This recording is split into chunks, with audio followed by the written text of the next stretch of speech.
नमस्कार मंडळी, आपण आज काळ्या हळदीचे रोप तयार करण्याची माहिती देणार आहेत। तरी हार्वेस्टिंग पासून तो रोप कसे तयार करायचे ही माहिती मी आज देणार आहे। हे कंद मी आज काढलेला आहे।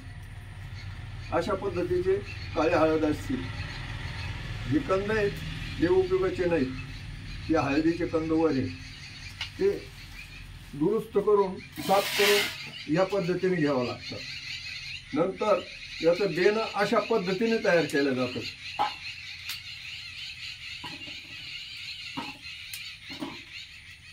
हे याला रायझन म्हणतात आणि हे याला हळदीचा कंद म्हणतात।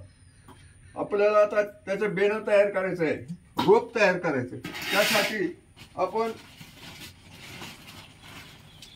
गांडूळ खत 30% घेतलं, माती 30%,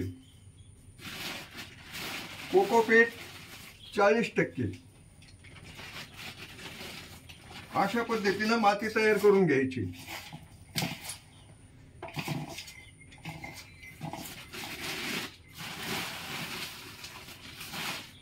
नंतर ग्रो बॅग घेऊन ग्रो बॅग मध्ये ती माती भरायची।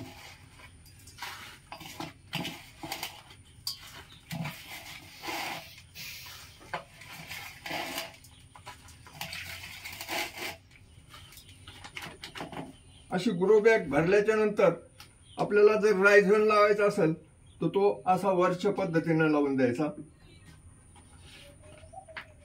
त्याच्यावर परत माती भरायची, कमीत कमी 2 इंच त्याच्यावर माती आली पाहिजे। कंद लावायचा ठरला तर या दोन्ही साईडला डोळे असतात, तो असा आडव्या साईडने असा बसवून द्यायचा। त्याच्यानंतर वरून माती टाकायची।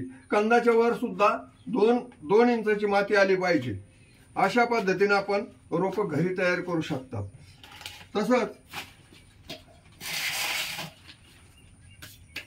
ही दुर्मिळ वनस्पती काळी हळदी, जंगलामध्ये लोकांना दवाखाना नाहीये, मेडिकल नाही, ते कशाच्या जीवावर निरोगी राहतात तर या वनस्पतीच्या जीवावर राहतात। त्याच्यासाठी हे पावडरचे सेवन करतात। ते ही पावडर एका दिवसाला अर्धा ग्रॅम घ्यायची असते फक्त। हिचा डोस अर्धा ग्रॅमचाच आहे आणि हे संपूर्ण शरीर निरोगी ठेवते तुमचं। जंगलातले लोक या आयुर्वेदावरच आपलं जीवन निरोगी ठेवतात। त्याचप्रमाणे आपण सुद्धा या आयुर्वेदावर आपलं जीवन निरोगी ठेवायला पाहिजे।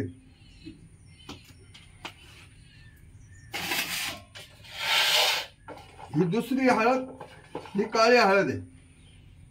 ही पूजापाठसाठी लागते। ही धूप मध्ये म्हणजे उन्हामध्ये सुकून पूर्ण सुकवल्या जाते। नंतर 8 दिवस हिला पोझिशन मध्ये कोटिंग केले जातं। 8 दिवसाची प्रोसिजर असते ती। कोटिंग केल्याच्या नंतर तुमची 2 पिढ्या सुद्धा ती हळद कुजणार नाही।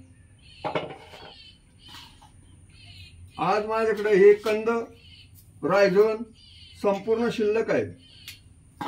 रोप घेण्यापेक्षा अर्धा किलो जर समजा तुम्ही हळद नेली आणि रोप सुद्धा तयार होतील, गळे हळद सुद्धा तुमची तयार होईल आणि वाढत राहील। मी 1 किलो पासून माझा फार्म चालू केलेला आहे। आज 25 किलो पर्यंत माझ्याकडे